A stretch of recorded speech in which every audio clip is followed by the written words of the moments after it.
If you're seeing SketchUp error 1320, don't worry. This usually means the installer has hit a path problem, not that SketchUp itself is broken. In most cases, the issue is caused by a path that is too long, an invalid drive letter, or a network location that Windows can't properly access.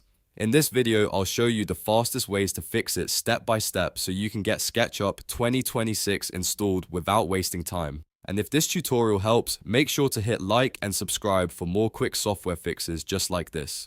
First, let's talk about the most common cause. The installer path is too deep. If you downloaded SketchUp Pro 2026.exe into a folder buried inside several subfolders, Windows may struggle to read that path correctly. The easiest fix is to move the installer file directly to your C drive. Just place SketchUp Pro 2026.exe in C:/, then right-click it and run it from there. This shortens the path and removes a lot of installation errors immediately. Now, if that doesn't solve it, the next thing to check is whether you're using a network drive, mapped drive, or a ghost drive letter. Error 1320 often appears when SketchUp tries to install to a location like a disconnected Z drive or a folder that no longer exists. If you're on a work or school computer, this is even more common because domain accounts can point the installer toward network paths.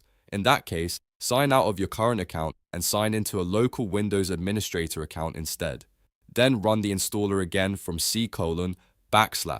This gives the installer a clean local environment and usually fixes the issue right away. Another important fix is checking for faulty junction points in Windows. A broken shortcut or redirected folder inside ProgramData can cause SketchUp to think it's writing to a valid location when it really isn't. To check this, open File Explorer and go to C:/ProgramData. If you don't see that folder, make sure hidden items are turned on. Go to Folder Options, open the View tab, and select Show Hidden Files, Folders, and Drives. Once you're inside ProgramData, look for anything related to documents. If you find a document shortcut or junction point that points to the wrong location, delete it or correct it so it points to a local folder on your computer.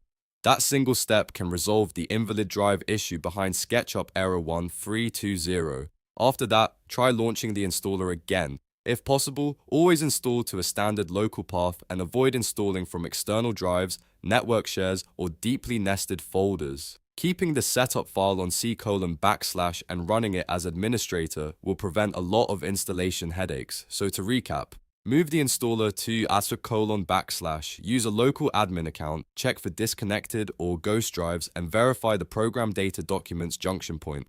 One of these fixes will usually get SketchUp 2026 installing properly. If this video helped, please give it a like, subscribe to the channel, and turn on notifications so you don't miss the next fix. Thanks for watching, and I'll see you in the next tutorial.